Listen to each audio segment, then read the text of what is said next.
রাজশাহীকে Singapore বা ব্যাংককের মতো না বানিয়ে বসবাসযোগ্য সবুজ নগরীর পরিচয় ধরে রাখার আহ্বান জানিয়েছেন পরিবেশবাদীরা।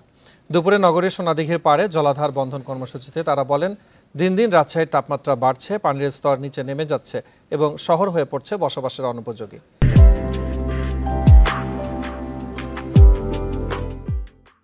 এ সময় জাতীয় পরিবেশ নীতি ও প্রাকৃতিক জলাধার সংরক্ষণ আইন বাস্তবায়ন সহ 9 দফা দাবি তুলে ধরেন বক্তারা।